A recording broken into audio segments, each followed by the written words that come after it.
The telegram, trembling in Pearl Emerson's hand, read simply, "Come home immediately."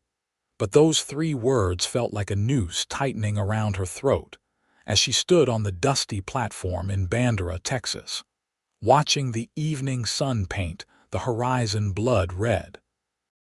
It was September 1882, and Pearl had spent the last 6 months working as a schoolteacher in this small town, finally tasting the freedom she had craved her entire 22 years. Back in St. Louis, her mother had other plans that likely involved marrying her off to whatever wealthy man would overlook her stubborn nature and sharp tongue. Pearl had no intention of becoming some man's decorative wife, existing only to pour tea and produce heirs. She had come to Texas to build a different life, but her mother's illness, real or fabricated, demanded her return. "I'm leaving on the morning train," she said to her friend Martha, the baker's wife, as they stood together outside the general store. Her voice caught on the words, and she hated herself for the weakness. The 7 o'clock to San Antonio, then connecting north. Martha squeezed her hand. "You don't have to go, you know, you're a grown woman." But Pearl did have to go. Duty and guilt were powerful chains, even across hundreds of miles. She had written the headmaster that afternoon, apologizing for her sudden departure, and had begun packing her small room above the schoolhouse.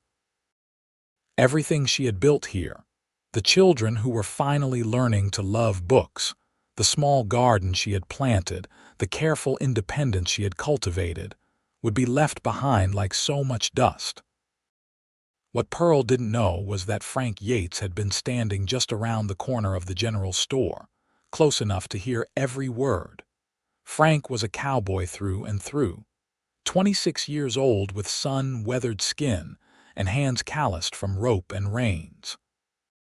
He worked the cattle ranches outside Bandera, riding the range and breaking horses, living the kind of life that was already starting to fade as the country grew more civilized. He was quiet by nature, more comfortable with animals than people, but for the past 6 months, he had found himself riding into town more often than necessary, always timing his visits for when the schoolchildren were let out for the day, just to catch a glimpse of their teacher. Pearl Emerson had captured his attention from the first moment he saw her. She had been standing in the middle of Main Street, hands on her hips, facing down a drunk cowboy twice her size who had decided to shoot at bottles in the middle of the afternoon. Frank had been about to intervene when Pearl marched right up to the man and snatched the gun from his hand. "There are children in this town," she had said, her voice ringing with authority. "If you want to act like a fool, do it outside the town limits." The drunk had been so surprised he had simply nodded and stumbled away. Frank had fallen a little bit in love right then and there, but Frank was just a cowboy, and Pearl was an educated woman from the city. He had never worked up the courage to do more than tip his hat to her when their paths crossed. What could he possibly offer someone like her? He had maybe $50 to his name, no property, and no prospects beyond the next cattle drive. So he had kept his distance, content to admire her from afar, telling himself that some things were simply not meant to be. Now, hearing that she was leaving, something shifted in Frank's chest. The thought of never seeing her again, of letting her slip away without even trying, felt worse than any rejection could possibly be. He had saved up nearly $200 over the past few years, money he had been setting aside without any clear purpose. Maybe this was the purpose. Maybe this was the moment his life had been building toward. Frank didn't let himself think too hard about it. Thinking led to doubt, and doubt led to inaction. Instead, he walked straight to the train station and approached the ticket window. "One ticket on the morning train," he said to the clerk, a thin man with spectacles who looked at him curiously. "Where to?" Frank paused. He didn't actually know Pearl's final destination. "San Antonio," he said. He could figure out the rest once they were on the train. That'll be $8. Frank counted out the money and took the ticket, folding it carefully and placing it in his shirt pocket. His heart was hammering so hard he could hear it in his ears. What was he doing? This was crazy. She probably didn't even know his name. She might have a man waiting for her in St. Louis. She might be horrified that he had followed her, but it was too late to turn back now. He had bought the ticket, and Frank Yates was not a man who wasted money or broke his word, even when that word was only given to himself. He spent the evening settling his affairs, which didn't take long.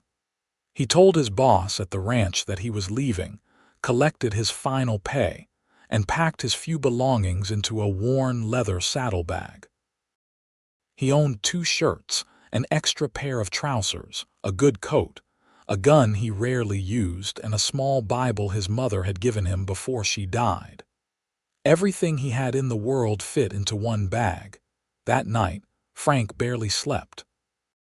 He kept running through what he would say to Pearl when he revealed himself on the train. Every imagined conversation ended in disaster. She would think him a stalker, a crazy man, someone to be feared. Maybe she would have him arrested. Maybe she would simply look at him with contempt and tell him to leave her alone. But maybe, just maybe, she would give him a chance to explain that he had spent 6 months memorizing the way she laughed, the way she always tucked the same strand of hair behind her ear when she was concentrating, the way she treated everyone with kindness regardless of their station. Maybe she would let him tell her that he knew he had no right to follow her, but the thought of losing her without trying had been more than he could bear. The morning came too quickly and not quickly enough. Frank arrived at the station just after dawn, his saddlebag over his shoulder. The platform was nearly empty. A few other passengers waited, yawning and clutching cups of coffee from the hotel restaurant. Frank positioned himself behind a post where he could watch for Pearl without being immediately visible. She arrived 15 minutes before departure, a porter carrying her trunk. She wore a simple traveling dress of dark blue, and her auburn hair was pinned up under a modest hat. Even in the harsh morning light, she was beautiful. But it was the sadness in her expression that struck Frank most. She looked like someone going to a funeral, not going home. Pearl paid the porter and stood alone on the platform, her hands clasped tightly in front of her. Frank could see her taking deep breaths, as if steadying herself for an ordeal. Whatever was waiting for her in St. Louis, she clearly did not want to face it. The train pulled into the station with a blast of steam and the screech of brakes. Pearl climbed aboard, and Frank waited a moment before following. He found a seat several rows behind her in the same car, tucking himself into the corner by the window. She hadn't noticed him yet, and he still wasn't sure when or how he would make his presence known. The train lurched forward, and Bandera began to slide away outside the window. Frank watched Pearl's shoulders tense, watched her hand come up to press against the glass as if saying goodbye to something precious. The gesture made his heart ache. They traveled in silence for the first hour. The landscape rolled past, brown and gold under the Texas sun, dotted with mesquite and live oak. Frank tried to read his Bible but couldn't focus on the words. He kept glancing up at Pearl, who sat stiffly in her seat, staring out the window. When the conductor came through to check tickets, Frank saw Pearl startle slightly, as if she had been far away in her thoughts.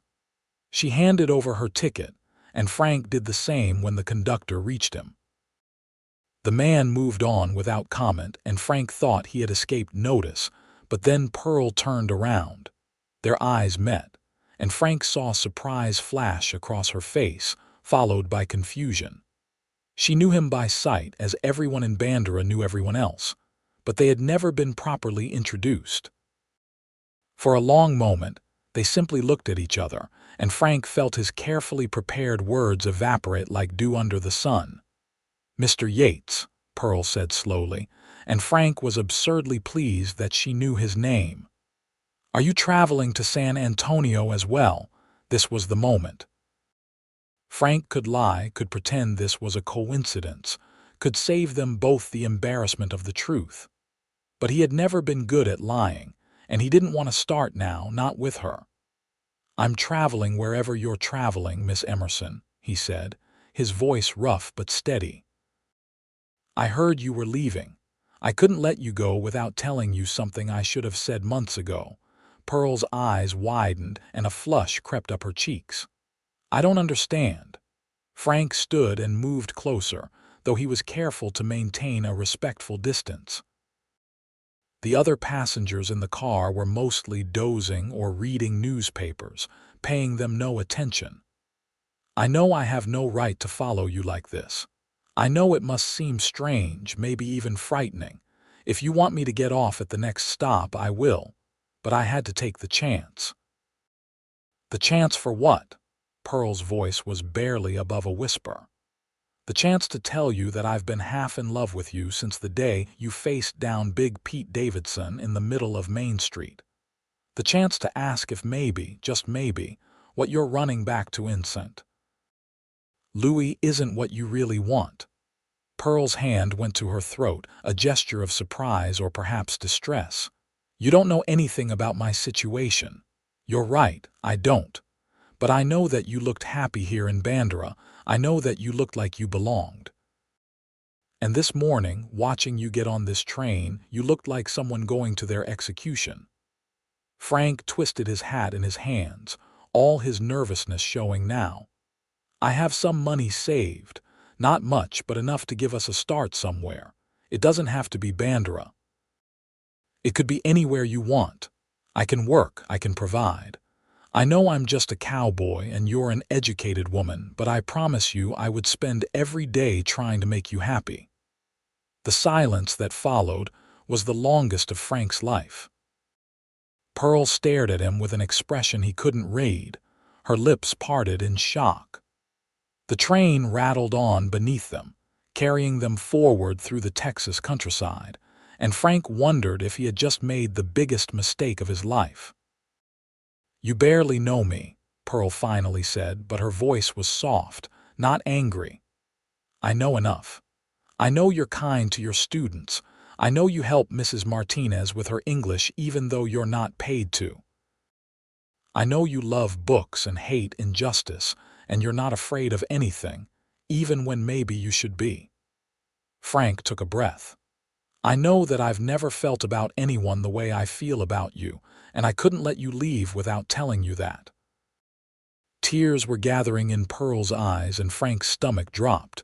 He had made her cry. He had overstepped terribly, and now he had made this strong, proud woman cry. I'm sorry, he said quickly. I shouldn't have followed you. I'll get off at San Antonio and head back. Please forgive me for disturbing you. No, Pearl said, and the word came out fierce. No, you misunderstand. I'm crying because no one has ever said anything like that to me before. Back in St. Louis, I was always too stubborn, too opinionated, too independent. My mother despaired of ever marrying me off, and I came to Texas because I wanted to prove that I didn't need a husband to have a meaningful life. You don't need a husband, Frank agreed, but maybe you might want one anyway. Maybe you might want someone who admires your strength instead of trying to break it. Pearl stood, which brought her much closer to Frank in the narrow aisle of the train car. She was tall for a woman, and she met his eyes directly. My mother's telegram says she's ill. But I think it's a ploy to get me back home, to force me into the life she has planned for me. There's a man there, a banker named Mr. Thornton. He's wealthy and respectable, and he wants a wife who will help him climb socially. My mother thinks it's a perfect match. Is it? Frank's jaw was tight. It's a nightmare, Pearl said with feeling. He's 40 years old, pompous, and he speaks to me as if I'm a child, but my mother will pressure me and guilt me and make my life unbearable if I refuse him. Then don't go back. She's my mother. What if she truly is ill? What if she needs me and I'm not there? Frank considered this. Wire ahead. Have a doctor send you a report on her condition. If she's truly sick, we'll go together and I'll help you care for her. If she's not, then you'll know you don't owe her your future. The simplicity of the solution seemed to startle Pearl. We could do that. The train stops in San Antonio for 2 hours before the northbound connection. We could send a telegram from there. Then that's what we'll do. Frank hesitated, then added, if you want me to stay with you, that is. If you don't, I'll respect that. I won't force my company on you. Pearl looked at him for a long moment, her green eyes searching his face. 6 months, she said slowly. You felt this way for 6 months and never said anything. I didn't think I was good enough for you. I'm still not sure I am, but I figured that should be your decision, not mine. A small smile tugged at Pearl's lips, the first real smile Frank had seen from her that day. You followed me onto a train based on a conversation you overheard. You were willing to leave behind everything you know on the chance that I might feel the same way. That's either the bravest thing I've ever heard or the most foolish. Probably both, Frank admitted, and he found himself smiling back. Sit with me, Pearl said, gesturing to the empty seat beside her.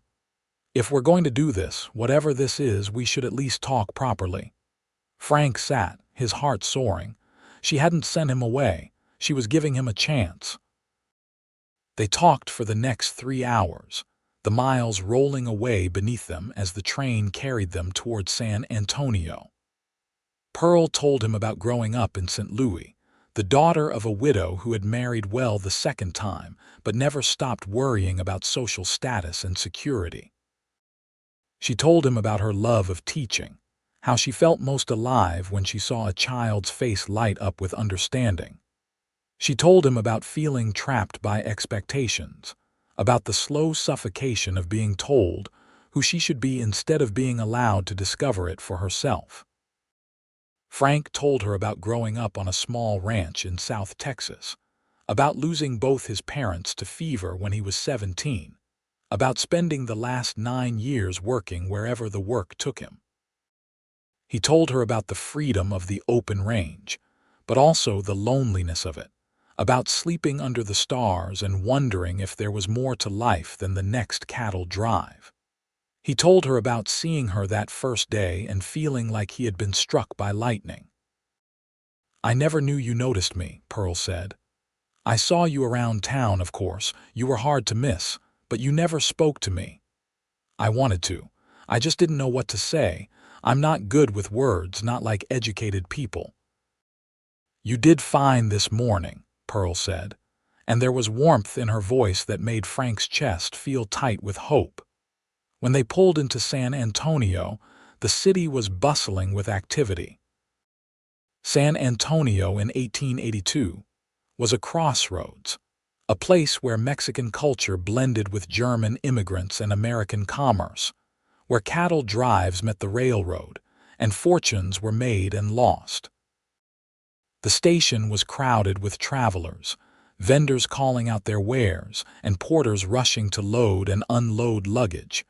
Pearl and Frank stepped off the train together, and Frank felt the weight of what they were about to do. This telegram would determine their future. If Pearl's mother was truly ill, Pearl would have to go to her, and Frank would go too, ready to face the disapproval and challenges that would certainly come. If her mother was manipulating her, then Pearl would be free to choose her own path. They found the telegram office in the station. Pearl composed the message carefully, addressing it to her family's physician. Dr. Harrison, please provide honest assessment of my mother's condition. Urgent, Pearl Emerson. The clerk sent it off, and they were told to wait for a reply. The doctor's office was just a few blocks from Pearl's family home, so it shouldn't take long if he was in. We have time for dinner, Frank said, gesturing toward the station restaurant. Have you eaten? Pearl shook her head. I couldn't stomach breakfast this morning. The restaurant was noisy and crowded, but they found a small table near the window. Frank ordered steak and potatoes, and Pearl asked for chicken and vegetables. As they waited for the food, an awkward silence descended.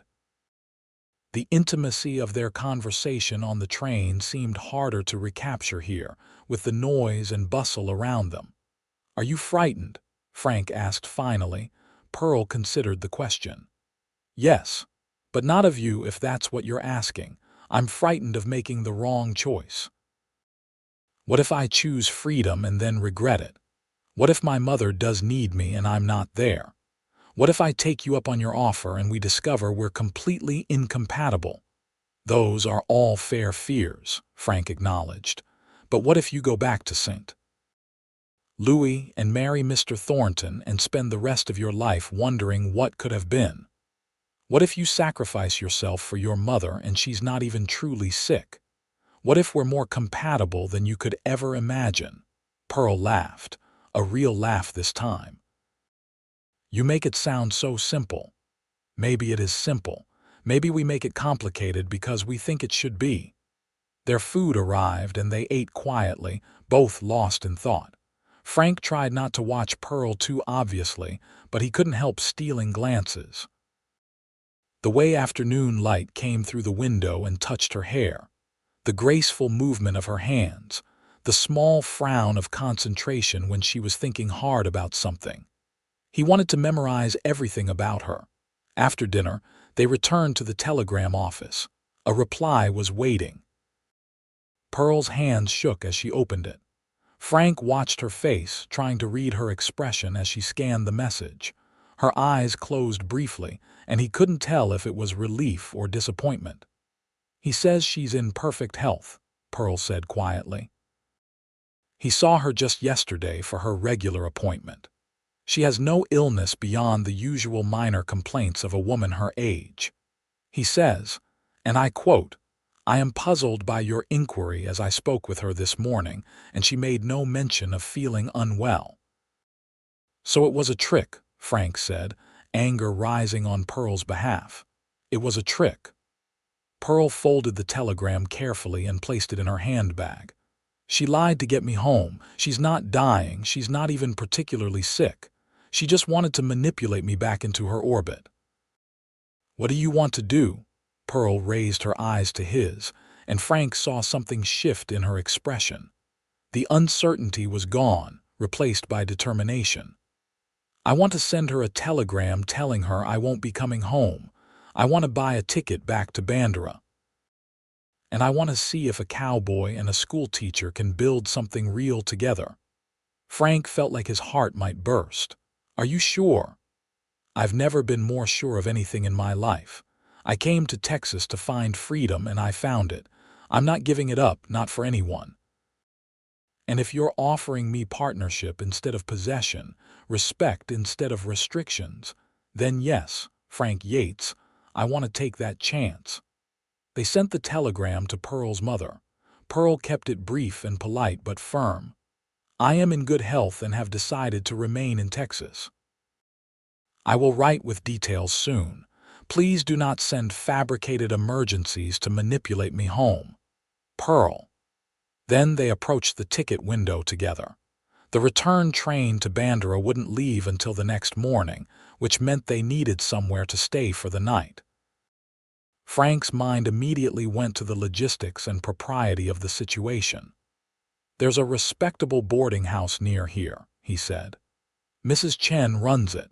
She's strict about propriety. You can have a room there tonight and I'll find somewhere else to stay." Pearl nodded, appreciating his consideration for her reputation. "That sounds appropriate." They found the boarding house, a neat two-story building with a small garden in front. Mrs.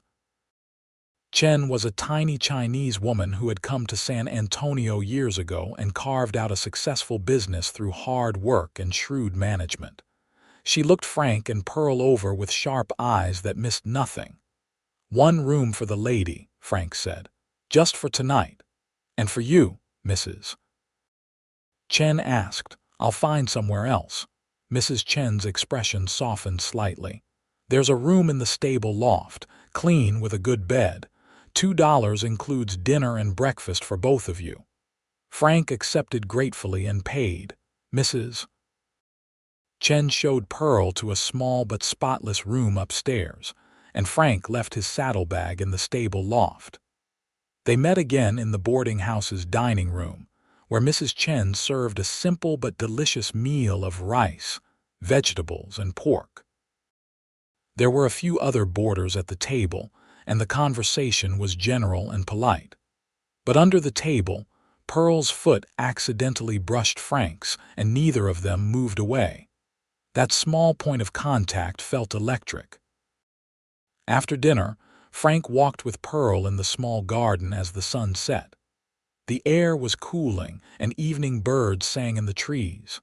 They didn't talk much, just walked side by side, and it felt peaceful in a way Frank had never experienced before. This was what partnership could be, he thought. Comfortable silence, easy companionship, the knowledge that someone chose to be beside you. "I should tell you something," Pearl said as they paused near a rose bush. "I'm not easy to live with. I have strong opinions and I'm not good at keeping them to myself. I can be stubborn and prideful. I've been told more times than I can count that I need to learn my place." "Your place is wherever you choose it to be," Frank said. "And I don't want someone easy to live with. I want someone real. Someone who challenges me and makes me think. Someone who makes life an adventure instead of just an existence." Pearl turned to face him fully. "I barely know you, Frank, and yet I feel like I'm about to jump off a cliff." "Then we'll jump together," Frank said, "and we'll figure out how to fly on the way down." She laughed at that, the sound bright in the gathering dusk. "That's either very romantic or very foolish." "Probably both," Frank said again, and Pearl's laugh turned into something softer. "Will you kiss me?" she asked, and the question was bold, but her voice was uncertain. "I just want to know if this feeling is real." Frank's breath caught. He stepped closer, giving her every opportunity to change her mind, to step back, to laugh it off as a joke. But she didn't move away. She tilted her face up to his, and in the fading light, she was the most beautiful thing he had ever seen. He kissed her gently, carefully, as if she were something precious that might break. Her lips were soft, and she tasted like the tea they had drunk with dinner. For a moment, the whole world narrowed down to just this, just them, just the feeling of her mouth under his and her hand coming up to rest against his chest. When they pulled apart, Pearl's eyes were bright. "It's real," she whispered. "Yes," Frank agreed. "It's real." They stood there for another moment, and then propriety reasserted itself. "I should go in," Pearl said reluctantly. "It wouldn't do for Mrs. Chen to think we're inappropriate." "No, it wouldn't," Frank agreed, though he wanted nothing more than to keep standing there with her in the garden. "I'll see you at breakfast." "Bright and early," Pearl said. "We have a train to catch." Frank watched her go inside, watched the light come on in her upstairs window, and felt a contentment he had never known before. He had taken a crazy chance, following her onto that train, but it was paying off in ways he couldn't have imagined. He slept in the stable loft that night, but sleep was a long time coming. His mind was too full of plans and possibilities. They would return to Bandera, but they would need to get married quickly to preserve Pearl's reputation. She would need to decide if she wanted to continue teaching, and he would need to find steady work. They would need a place to live, something more than his rented room or her lodgings above the schoolhouse. It was daunting, all the practical considerations. But Frank had never been afraid of hard work, and he suspected Pearl wasn't either. They would figure it out together. Morning came with a rooster's crow and the smell of Mrs. Chen's cooking. Frank washed at the pump in the yard and changed into his cleaner shirt. When he came into the dining room, Pearl was already there, looking fresh and beautiful in a different dress. She smiled when she saw him, and Frank felt his heart do that strange flip it seemed to do whenever she was near. They ate quickly, both eager to get back on the road. Mrs. Chen packed them some bread and cheese for the journey, refusing any extra payment. "You are good people," she said simply. "Come back if you need a place to stay again." The morning train back to Bandera was less crowded than the one they had taken to San Antonio. Frank and Pearl sat together this time, no need for pretense or distance. Pearl's hand rested on the seat between them, and after a moment's hesitation, Frank covered it with his own. She turned her hand over and laced their fingers together, and they rode like that for miles, just holding hands and watching the landscape roll by. "We should get married as soon as possible," Pearl said eventually. "I know that sounds forward, but I can't continue living above the schoolhouse unchaperoned, and you can't court me properly without damaging my reputation. And honestly, I don't want a long engagement. I'm 22 years old and I know my own mind. Do you think that's too fast?" "I think it's practical," Frank said. "And I agree. I don't need a long courtship to know that I want to spend my life with you. If you're willing to marry a cowboy with more ambition than current assets, then I'm willing to marry you tomorrow if that's what you want." "We'll need a few days at least," Pearl said practically. "I'll need to talk to the headmaster about my position. We'll need to arrange a ceremony. Find a place to live." She paused. "My mother will be furious." "Do you care?" Pearl thought about it. "Not as much as I probably should. I love her, but I can't live my life to please her. I tried that for 22 years and I was miserable. I'd rather be happy with a man who respects me than comfortable with one who doesn't." "You might not always be comfortable with me either," Frank warned. "Cowboys don't make much money. Life on a ranch is hard.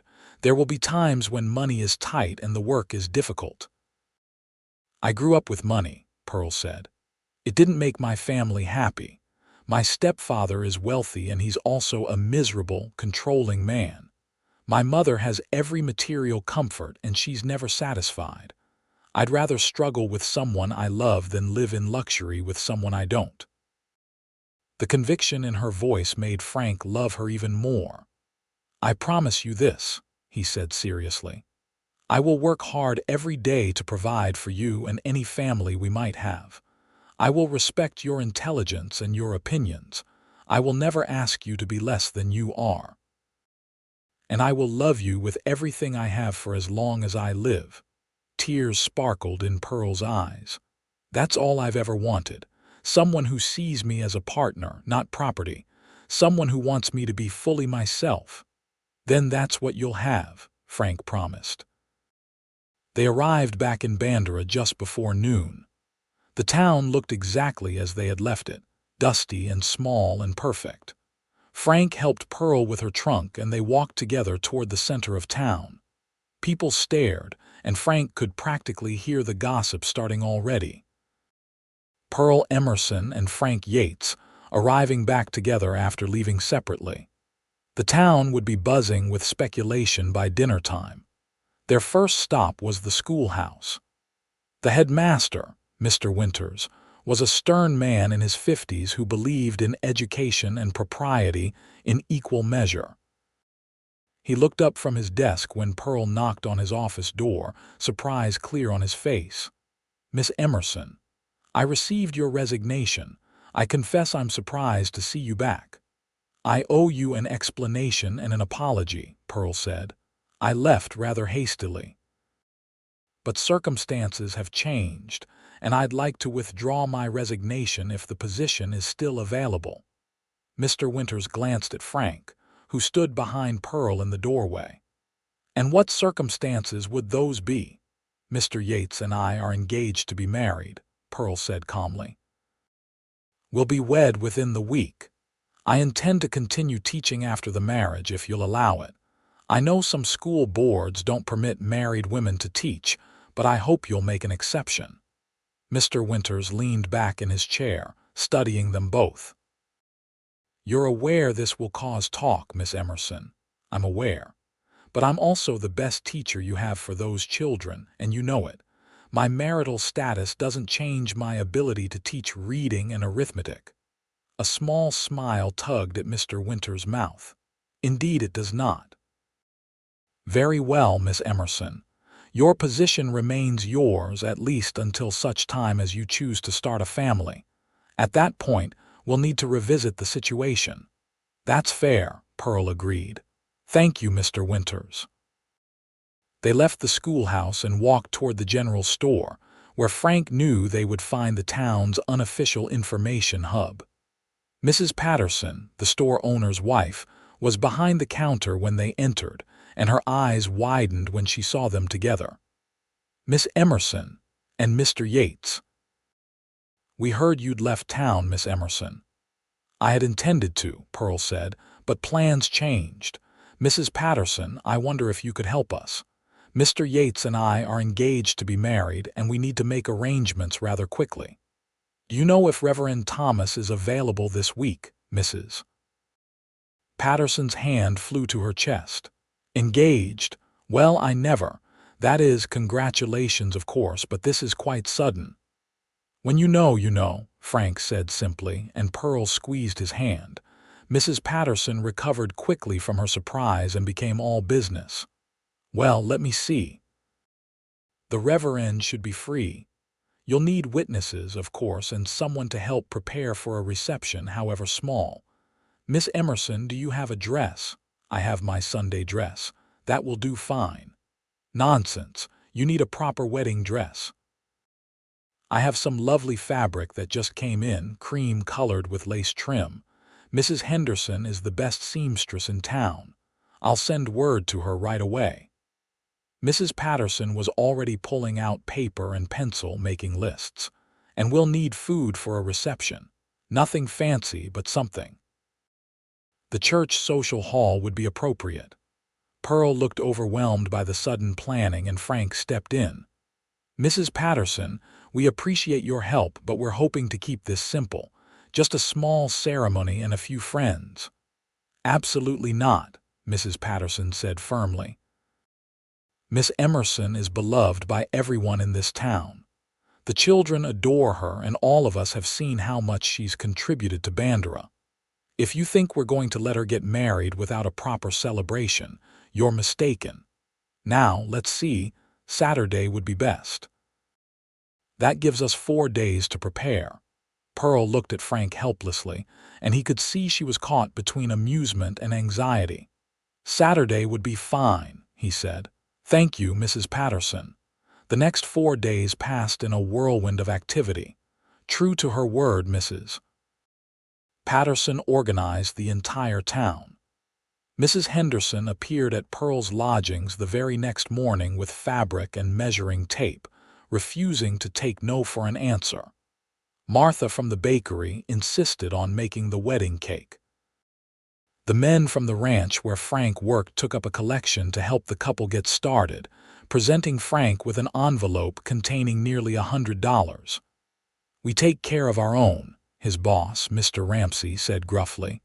You've been a good worker, Yates. You deserve happiness. Frank found a small house for rent on the edge of town, just 2 rooms and a kitchen, but it had a good roof and a little yard. It wasn't much, but it was a start. Pearl came to see it and declared it perfect. We'll make it a home, she said, walking through the empty rooms. Curtains for the windows, some furniture, I have some money saved. Not much, but enough to help. We'll use my savings, Frank said. You keep yours for whatever you need. Frank, if we're going to be married, we're partners. That means we share everything, including financial decisions. Your money is my money, and mine is yours. It was so reasonable and so different from how Frank had seen most marriages work that he simply nodded. Partners, he agreed. They spent their evenings that week sitting on the porch of their soon-to-be home, making plans. Pearl would continue teaching until they decided to start a family. Frank would keep working the ranch and possibly take on extra work breaking horses, which he was particularly skilled at. They would save everything they could, with an eye toward eventually buying their own small piece of land. I want children, Pearl said one evening. Not right away, but someday. Is that something you want too? Yes, Frank said. I'd like that very much. A family of our own. I won't be the kind of mother my mother was, Pearl said fiercely. I won't try to control my children's lives or manipulate them into paths they don't want. I want them to be free to be themselves. They will be, Frank assured her. We'll raise them to be strong and independent and kind. Boy or girl, it doesn't matter, Pearl continued. I'll teach them all to read and think for themselves. If we have daughters, they'll know they can be more than just someone's wife. If we have sons, they'll know that women are their equals. Frank pulled her close, right there on the porch, propriety be damned. You're going to be an amazing mother. The kiss that followed was deeper than their first one in Mrs. Chen's garden. It held promise and passion and the building anticipation of what was to come. When they finally pulled apart, both were breathless. Saturday can't come soon enough, Pearl whispered. Saturday dawned clear and bright, a perfect September day. Pearl spent the morning at Martha's house, getting ready with the help of Martha and Mrs. Henderson. The dress was beautiful, simpler than what a wealthy bride might wear but elegant in its simplicity. The cream fabric brought out the color in Pearl's hair and eyes, and the lace at the collar and cuffs added a touch of delicacy. You look beautiful, Martha said, pinning Pearl's hair up with small flowers woven through it. Mr. Yates is a lucky man. I think I'm the lucky one, Pearl said. A week ago, I thought my life was over. I thought I was going back to St. Louis to be trapped in a marriage I didn't want. And now, I'm marrying a man who sees me as an equal, who wants me to keep teaching, who respects my mind as much as my face. Mrs. Henderson smiled. Love takes many forms. The best kind is when you find someone who's truly your partner. At the church, Frank waited nervously. He had bought a new shirt for the occasion and had borrowed a proper suit jacket from Mr. Ramsey, who was close to his size. He felt uncomfortable in the formal clothes, but he wanted to look his best for Pearl. His hands wouldn't stop shaking until his friend and fellow ranch hand, a man named Jim Cooper, clapped him on the shoulder. Settle down, Frank. She's not going to change her mind. How do you know? Because I've seen the way she looks at you. Like you hung the moon. Any woman who looks at a man like that isn't going anywhere. The church filled with people, far more than Frank had expected. It seemed like the entire town of Bandera had turned out. Pearl's students sat in the front rows, scrubbed clean and wearing their Sunday best, bouncing with excitement. Frank saw the headmaster, Mr. Winters, slip in at the back, and even the stern old man was smiling. Then the doors at the back of the church opened, and Pearl appeared. She had no father or family to walk her down the aisle, having chosen to make this walk alone as a symbol of her independence and choice. But she didn't look alone. She looked radiant, confident, and absolutely beautiful. Frank's breath caught as she walked toward him. Her eyes never left his face, and the smile on her lips was just for him. When she reached the front of the church and took his hand, Frank felt like the luckiest man alive. Reverend Thomas performed a simple ceremony, speaking about love and partnership, respect and commitment. When it came time for the vows, Frank spoke as clearly and firmly, meaning every word. I, Frank Yates, take you, Pearl Emerson, to be my wife, to have and to hold from this day forward, for better or worse, for richer or poorer, in sickness and in health, to love and to cherish, as long as we both shall live. Pearl's voice was equally steady.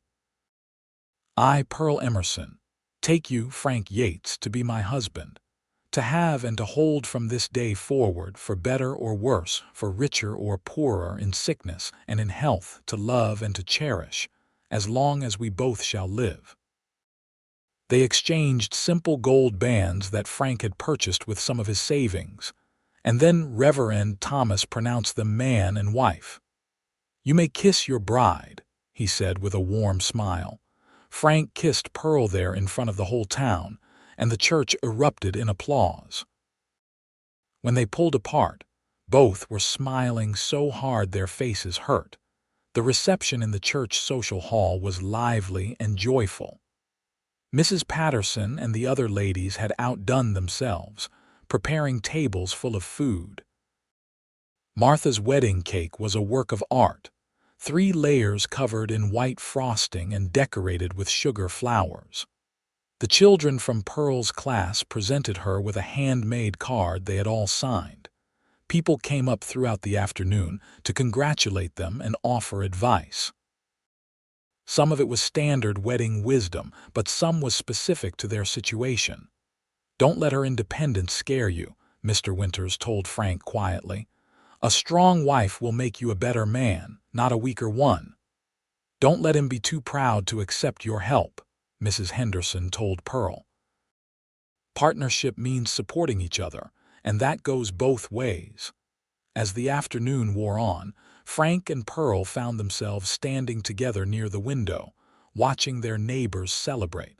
Frank's arm was around Pearl's waist and her head rested on his shoulder. "Are you happy?"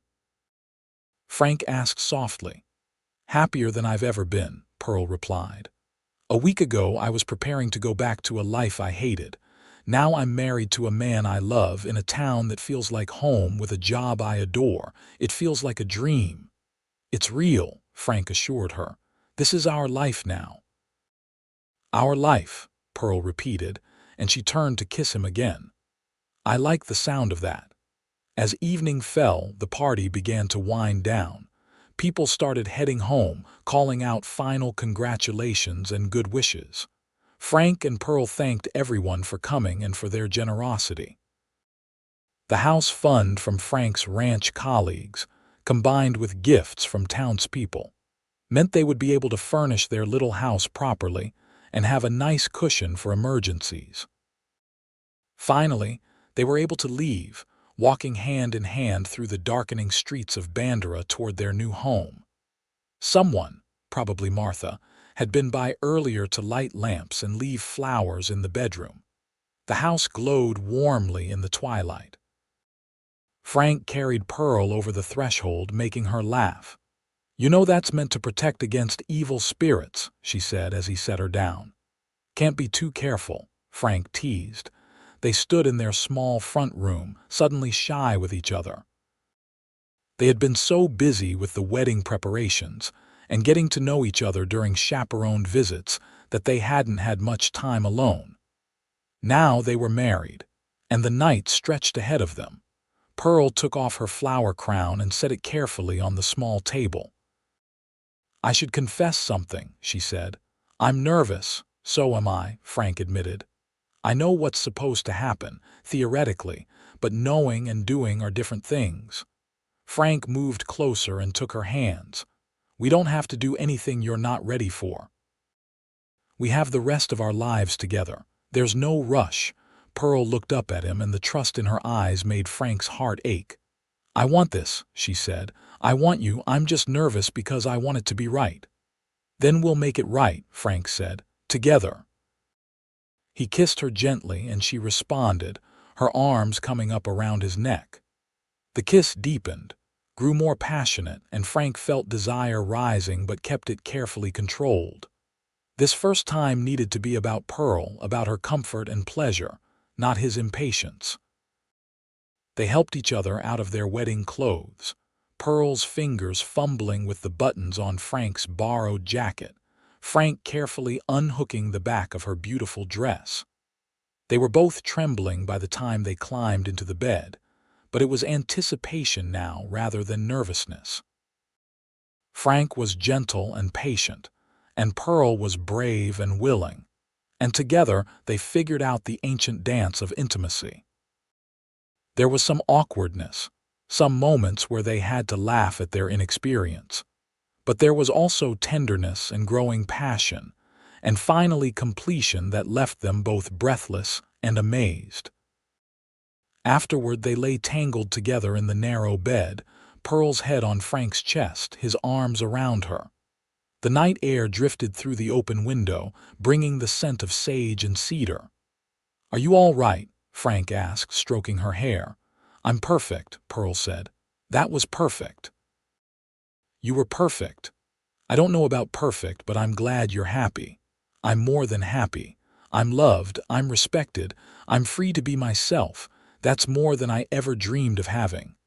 Pearl propped herself up on one elbow to look at him. "Thank you for following me onto that train. Thank you for being brave enough to take that chance."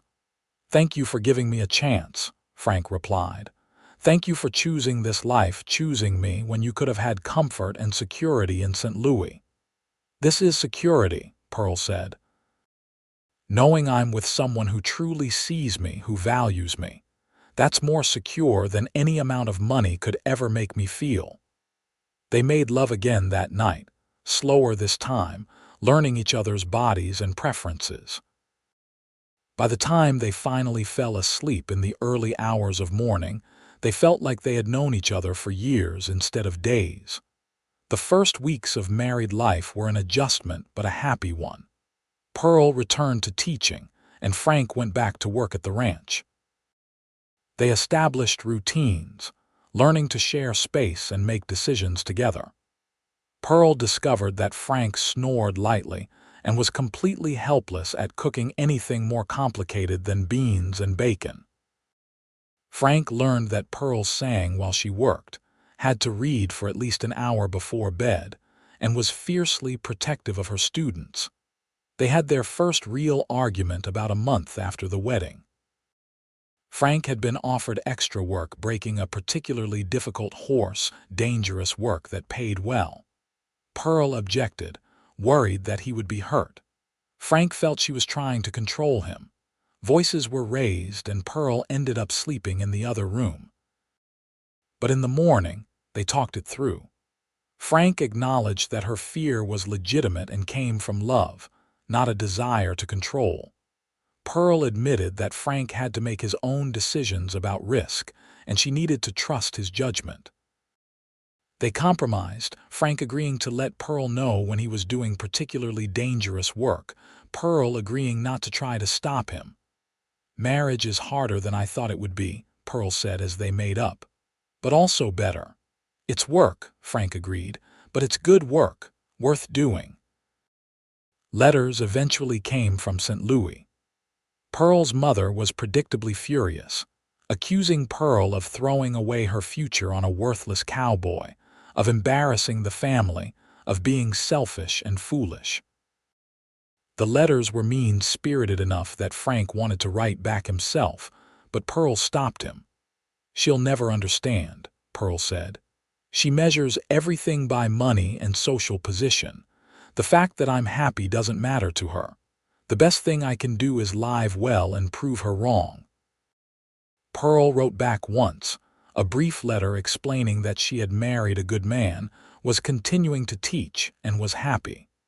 She included her address and said her mother was welcome to write if she could be civil, but that she would not respond to further abuse. After that, the letters from St.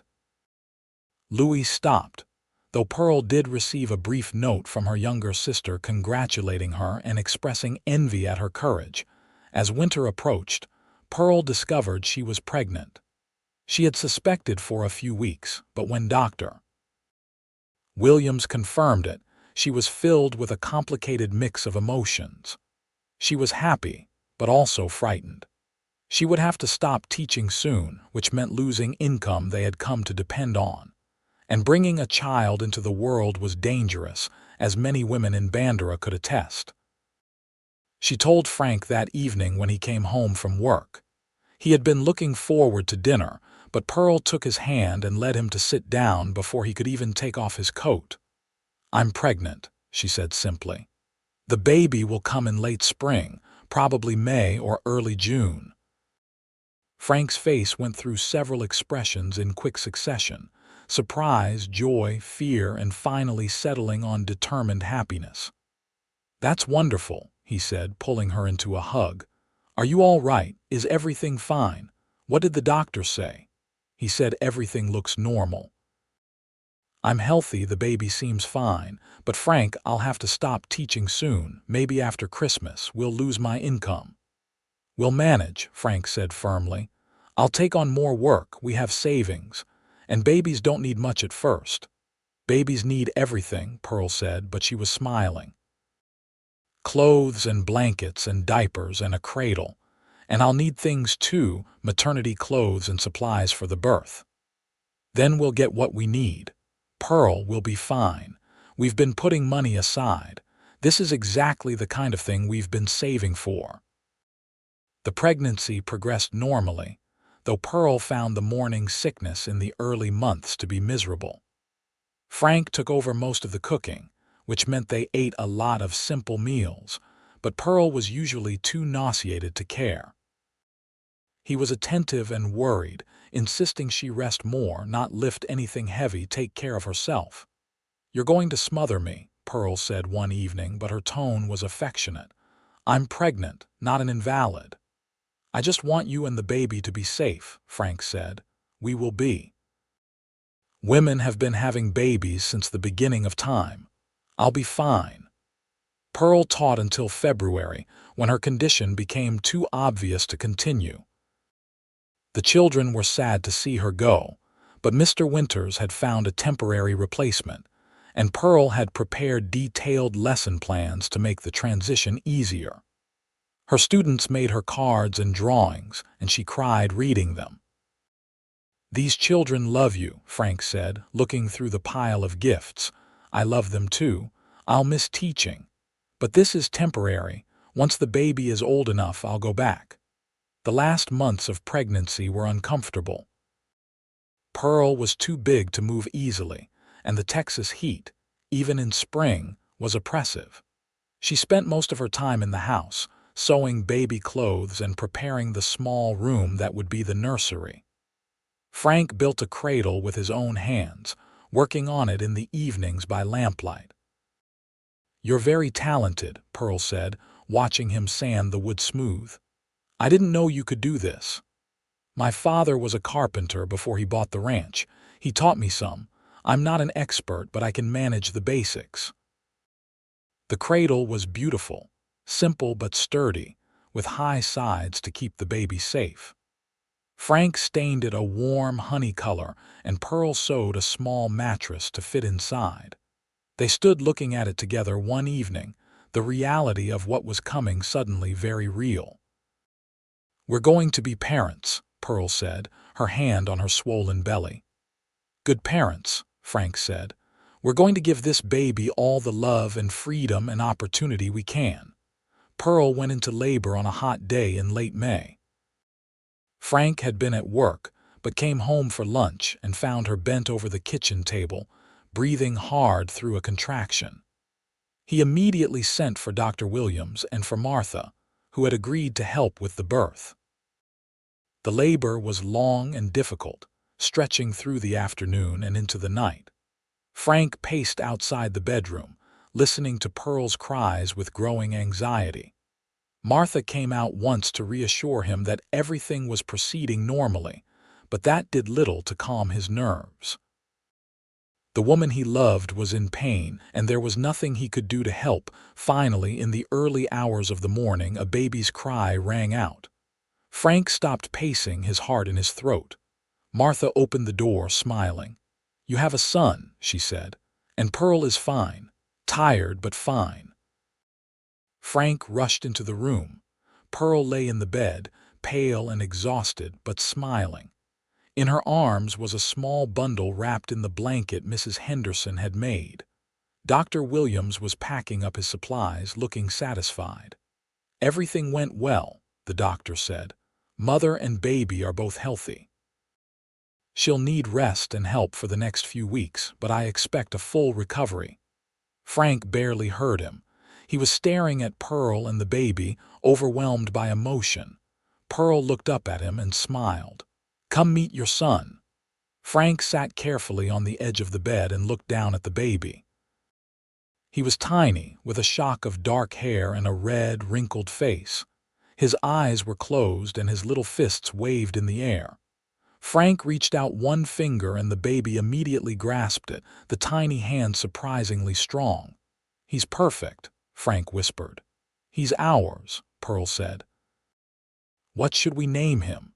They had discussed names during the pregnancy but hadn't made any final decisions. Now, looking at his son, Frank knew exactly what felt right. "Thomas," he said. "After your grandfather, the one you said loved books and always encouraged you to think for yourself." Tears filled Pearl's eyes. "Thomas Yates. It's perfect." Baby Thomas was a good baby, healthy and strong. He nursed well and slept in reasonable stretches, though the first weeks were still exhausting for both Pearl and Frank. Frank took time off from the ranch to help, bringing in extra money by doing odd jobs in town that allowed him to stay close to home. The community rallied around them, bringing meals and baby clothes, offering advice and assistance. Pearl recovered well from the birth, and by the time Thomas was a few months old, she was feeling almost back to normal. They settled into a new routine, their life now revolving around the baby's needs. Frank discovered he loved fatherhood, loved holding his son and singing to him in the evenings. Pearl found ways to continue her love of teaching, reading to Thomas from the moment he was born, determined to instill a love of learning early. "He's too young to understand," Frank said, amused, as Pearl read Robinson Crusoe to their 3-month-old son. "He's never too young to hear stories," Pearl insisted. "And even if he doesn't understand the words, he learns the rhythm of language, the cadence of sentences. It all matters." As Thomas grew, so did their love for each other. The challenges of new parenthood could have driven them apart, but instead it brought them closer. They learned to support each other through the exhaustion and uncertainty, to share the load of caring for a baby, to find moments of joy and laughter even in the difficult times. When Thomas was about 6 months old, Pearl received an unexpected letter. It was from her mother, and Pearl opened it with trepidation, expecting more recriminations. Instead, the letter was different in tone. "Dear Pearl," it read, "I have spent the past year angry at you for your choices.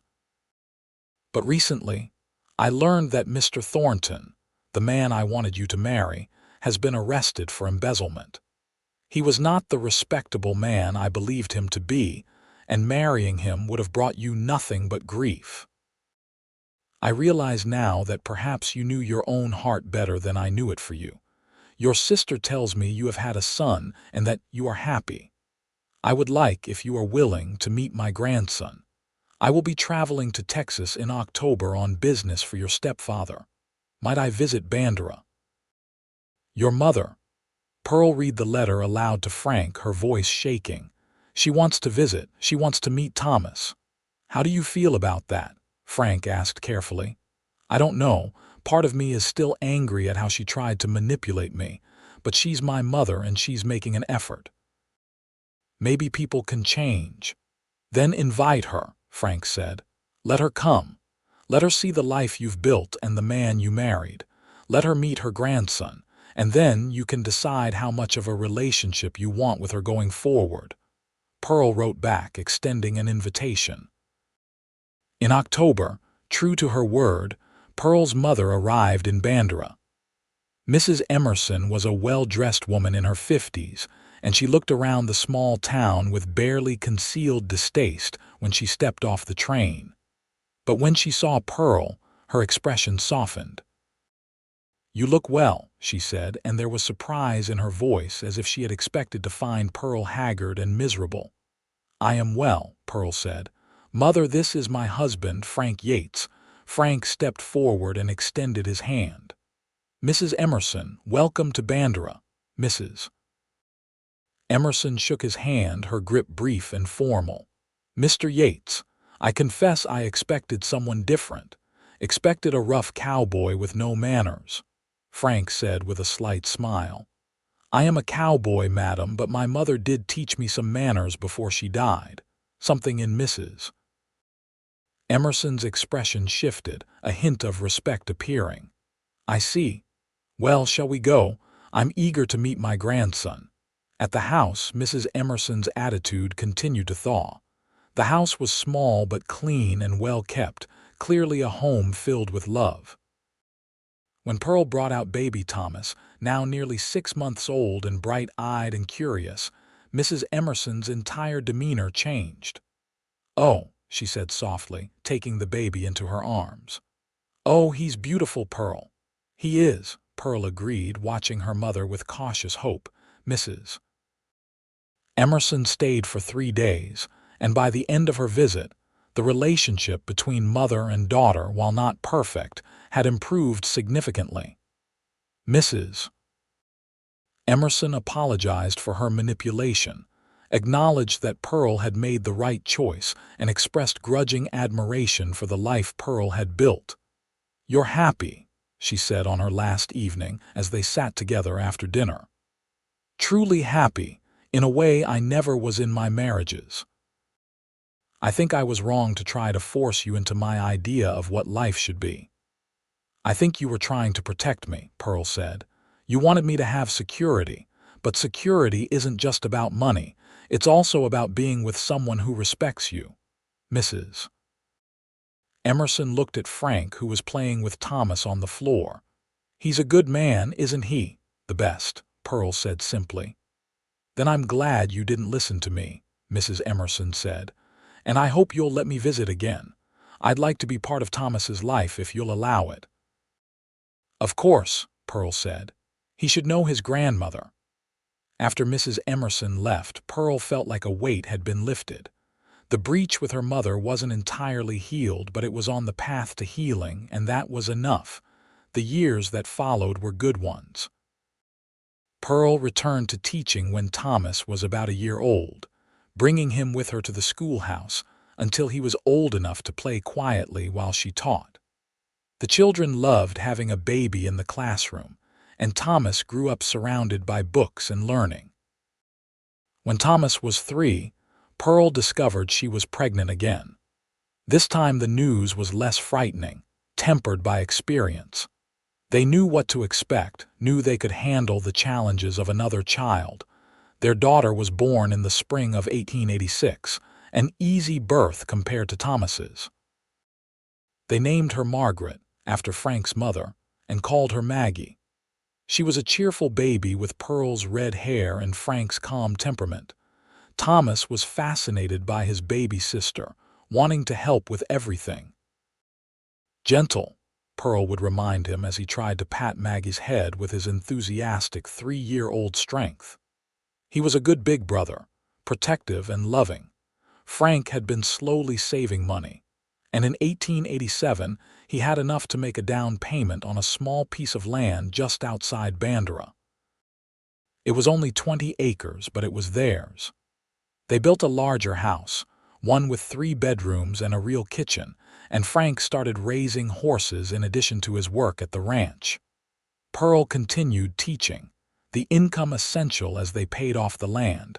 Their life was not without struggles. There were years when the rain didn't come and money was tight. There was a bad winter when Thomas got pneumonia and they feared they might lose him, but he recovered with Dr. Williams' care and Pearl's fierce nursing. There were the normal tensions of marriage, disagreements about money and child rearing and how to handle various challenges. But through it all, their love remained strong. They continued to choose each other, day after day, year after year. They talked through their problems instead of letting resentment build. They supported each other's dreams and respected each other's strengths. In 1889, their 3rd child was born, another son they named Daniel.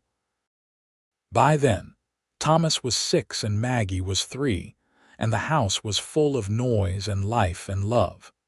Pearl had to take a longer break from teaching this time, the demands of 3 children making it impossible to do both.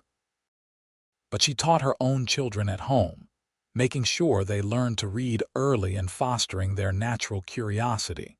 Frank's horse breeding business grew slowly but steadily. He had a reputation for producing quality animals and breaking even the most difficult horses with patience rather than force. People came from as far as San Antonio to buy horses from Frank Yates, and the family's financial situation improved. Pearl's mother visited every year, her relationship with Pearl growing warmer over time. She doted on her grandchildren and had even developed a grudging fondness for Frank, admitting that Pearl had chosen well. Thomas grew into a thoughtful boy who loved books as much as his mother did. Maggie was adventurous and bold, always climbing trees and getting into scrapes. Daniel was quiet and gentle, with a natural way with animals that reminded everyone of his father.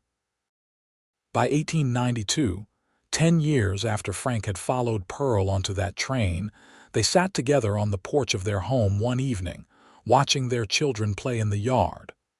Thomas was 9, Maggie was 6, and Daniel was 3. The sun was setting, painting the Texas sky in shades of orange and pink. "Do you ever regret it?" Frank asked. "Giving up the life you could have had in St. Louis?" Pearl looked at him in surprise. "Never, not once. Do you regret following me onto that train? Best decision I ever made," Frank said. "I just want to make sure you're happy." "I'm happy," Pearl said, taking his hand. "I'm with a man who respects me, who values my mind as much as my heart. I have beautiful children, work that fulfills me, and a home I love. I have everything I ever wanted, even though money has been tight sometimes. Even though this life is harder than what you would have had. Especially because of that," Pearl said. "The hard times have made us stronger. We've built this together, Frank. Everything we have, we earned. That means more than inherited wealth or an easy life ever could." Frank kissed her there on the porch, a kiss that held 10 years of love and partnership and choosing each other over and over again. "I love you, Pearl Yates," he said. "I love you too, Frank Yates," she replied. In 1895, Pearl discovered she was pregnant again, a surprise as she had thought their family was complete. Their 4th child, a daughter named Rose, was born that fall. At 40 and 39, Pearl and Frank were older parents this time, but they welcomed Rose with the same love they had given their other children. Thomas was now 12, responsible and mature, helping with the younger children. Maggie at 9 was still a tomboy, more interested in helping Frank with the horses than in learning domestic skills, which Pearl encouraged rather than discouraged. Daniel at 6 was starting school, though he already knew how to read thanks to his mother's teaching. And baby Rose completed their family. The years continued to pass. Thomas went off to college in 1898, the first in either family to do so. Frank and Pearl were enormously proud, and they had saved carefully to make it possible. He studied agriculture, planning to return to Bandera, and improve the family's horse breeding operation with modern scientific methods. Maggie surprised everyone by becoming a teacher like her mother, though she taught in a rougher town on the frontier, working with children who had never been to school before. Pearl worried about her, but Frank reminded her that Maggie was strong and capable, just like her mother. Daniel stayed close to home, working with Frank and showing a natural talent for horse training. By the time he was 18, he was handling most of the training himself, allowing Frank, now in his 50s, to slow down a bit. Rose, the baby, was artistic and dreamy, always drawing or making up stories. Pearl encouraged her creativity, remembering her own mother's attempts to squash anything that didn't fit conventional expectations. In 1905, Thomas married a young woman he had met at college, and they settled on a portion of the family land, building their own house. The first grandchild, Frank and Pearl's grandson, arrived in 1906. Holding that baby, Frank was overwhelmed by the continuity of it all. From that moment on the train platform when he had taken a chance on love, to this moment holding his grandchild, his whole life had unfolded in ways he never could have imagined. "We did good," he said to Pearl that night. "We did very good," she agreed. Maggie married a fellow teacher in 1907, a man who shared her passion for education and her fierce independence. They moved to California, where opportunities were opening up, but they visited Bandera regularly. Daniel married his childhood sweetheart in 1909, and they built a house right next to the main family home. He officially took over the horse breeding business, which had grown substantially over the years. The Yates horses were known throughout Texas for their quality and temperament. Rose, always the artist, moved to San Antonio in 1912 to study art, but she came home often, unable to stay away from the family and land she loved. By 1915, Frank was 59 and Pearl was 55. They had been married for 33 years, had raised 4 children who were all happy and successful in their own ways, and had built a life and legacy they could be proud of. The small piece of land Frank had bought in 1887 had grown to over 100 acres, most of it paid off. The house had been expanded multiple times to accommodate their growing family. They sat on their porch one evening, as they had done thousands of times before, watching the sunset. They were older now, with gray hair and lines on their faces, but they still held hands like newlyweds. "Do you remember the morning you followed me onto that train?" Pearl asked. "Every detail," Frank said. "I was terrified. I thought you'd have me arrested." Pearl laughed. "I nearly did. It was such a bold thing to do, but also romantic. I think that's when I started to fall in love with you, when I realized you thought I was worth taking a crazy risk for. You were worth it. You are worth it. You've given me the best life I could have imagined." "We gave each other that life," Pearl corrected. "We built it together." "Together," Frank agreed. In 1920, the Yates family gathered for Frank and Pearl's 38th wedding anniversary. All 4 children were there, along with their spouses and children. Thomas and his wife had 3 children now. Maggie had 2, Daniel had 4, and Rose, who had married an artist in San Antonio, had 1. The house and yard were full of grandchildren running and playing, their laughter filling the air. There was a big meal with everyone contributing something. Stories were told, old family tales that the grandchildren loved hearing. Thomas talked about how his parents had met, embellishing the story to make it even more romantic. The younger grandchildren were wide-eyed, imagining their dignified grandfather as a young cowboy taking a risk for love. "Is it true, Grandpa?" one of the grandchildren asked. "Did you really follow Grandma onto a train without even knowing if she liked you?" Frank looked at Pearl, and they shared a smile that held decades of love and partnership. "It's true," he said. "It was the craziest and best thing I ever did."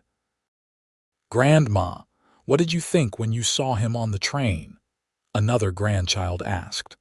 "I thought he was either very brave or very foolish," Pearl said. "And then I thought maybe he was both. And then I thought maybe I should give him a chance to prove himself. And I've never regretted it, not for one single day." The celebration lasted long into the evening, with music and dancing and joy. Looking around at all they had created, all the love that had grown from that one impulsive decision 38 years ago, Frank felt an overwhelming sense of gratitude. He pulled Pearl close and whispered in her ear, "Thank you for not getting off the train in San Antonio. Thank you for taking a chance on a cowboy with more hope than sense. Thank you for following me," Pearl whispered back. "Thank you for seeing me, really seeing me and loving what you saw. Thank you for giving me the freedom to be myself, while also giving me a partnership that makes everything better." They kissed, right there in front of their children and grandchildren, and everyone cheered. Frank Yates lived to be 83 years old, passing peacefully in his sleep in 1942 with Pearl holding his hand. Pearl lived another 5 years, passing in 1947 at the age of 87. They were buried side by side in the Bandera Cemetery, their headstones bearing simple inscriptions. Frank Yates, beloved husband and father, and Pearl Yates, beloved wife and mother. But their legacy lived on. The Yates Ranch continued to operate, passed down through Daniel's line. The land they had built stayed in the family, a testament to their hard work and vision. Their children and grandchildren and great-grandchildren spread out across Texas and beyond. But they all knew the story of how it started, how a cowboy followed a schoolteacher onto a train and changed both their lives forever. In the end, it was a simple story of love and courage, of two people who chose each other and kept choosing each other every day for nearly 4 decades. It was a story of partnership and respect, of building something meaningful together, of creating a family and a legacy that would outlast them both. And it all began with a moment of bravery on a train platform in Bandera, Texas, when Frank Yates heard Pearl Emerson say, "I'm leaving on the morning train," and decided that he couldn't let her go without trying. That single decision, that one moment of courage, rippled forward through decades and generations, proving that sometimes the craziest risks lead to the greatest rewards, and that true love, built on respect and partnership, can weather any storm and create something beautiful that lasts forever.